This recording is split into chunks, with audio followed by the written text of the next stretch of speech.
Scene script. Have you ever wondered how the internet works? How does a simple click on a link or a tap on your screen connect you to the vast world of the internet? Well, let's simplify this complex web. Imagine the internet as a massive global network of computers. These computers aren't just the ones on your desk or in your pocket, but also gigantic servers housed in data centers across the world. When you use the internet, your device is actually communicating with these servers. It's like a conversation, but instead of words, they're using data. This is where the magic happens. Your device sends a request, and like a well-trained messenger, the server responds with the information you asked for. Now, how do these devices understand each other? They communicate through a complex system of data exchange called protocols. It's like a universal language understood by computers worldwide. So the next time you tap on a link or type in a URL, remember, your device is speaking a global language understood by computers worldwide. So, how does this data travel across the globe? That's where Internet Service Providers, or ISPs, come in. ISPs are the metaphorical conductors of the global information symphony. They orchestrate the flow of data from your device to the vast digital landscape of the internet. Imagine you're sending an email. Your ISP takes that email, breaks it down into packets of data, and sends those packets off on a journey to their destination. But how does the ISP know where to send your data? ISPs have access to a network of networks, each one a potential path for your data. They use complex algorithms to determine the most efficient route for your data, taking into account factors like network congestion and distance.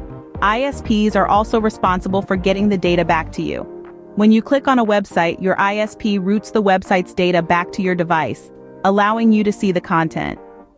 Without ISPs, the internet as we know it would simply not exist. Now, let's delve a little deeper into this global language that your device and the internet speak. It's a fascinating world of internet protocols.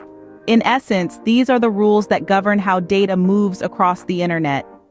The most common of these is the Transmission Control Protocol, Internet Protocol, or TCP/IP for short. Imagine you're sending a letter. Instead of sending it all in one chunk, you'd break it down into smaller parts, each with its own address label. That's essentially what TCP/IP does. It chops up data into bite-sized pieces known as packets. These packets are then dispatched across the network, each taking the fastest route to its destination. Now you might be thinking, isn't it chaotic if all these packets are taking different routes? Well, that's where the beauty of the protocol comes in. Each packet is like a jigsaw puzzle piece, carrying a portion of the data and the information about how to put it all back together. Once the packets reach their destination, the Internet Protocol, IP, steps in. It's like the master puzzle solver, using the information on each packet to reassemble the data back into its original form. This is a continual process happening every time you send an email, browse a website, or stream a video. And what happens if a packet goes missing? Fear not. TCP has a system in place to detect missing packets and resend them. These protocols ensure that your data gets where it needs to go in one piece. But how do you interact with this vast network of data? That's where web browsers come in. You see, web browsers serve as your personal interpreter for the internet.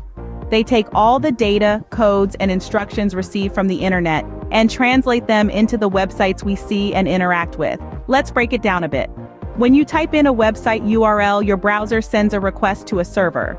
This server responds by sending back the website's data. This data is often in the form of HTML, CSS, and JavaScript, languages that your browser understands. Your browser then takes this data and constructs the website piece by piece until you see the full page on your screen. But there's more to it. Web browsers also play a crucial role in ensuring that your data is transferred securely over the internet. They do this using Hypertext Transfer Protocol Secure, or HTTPS. You've probably noticed the little padlock symbol next to the URL bar, right? That's your browser telling you that your connection to the site is secure, that the data you send and receive is encrypted and safe from prying eyes. And so, web browsers aren't just translators, they're also guardians, protecting your data as it travels the vast expanse of the internet. So, the next time you open your favorite browser, remember it's your personal gateway to the vast world of the internet.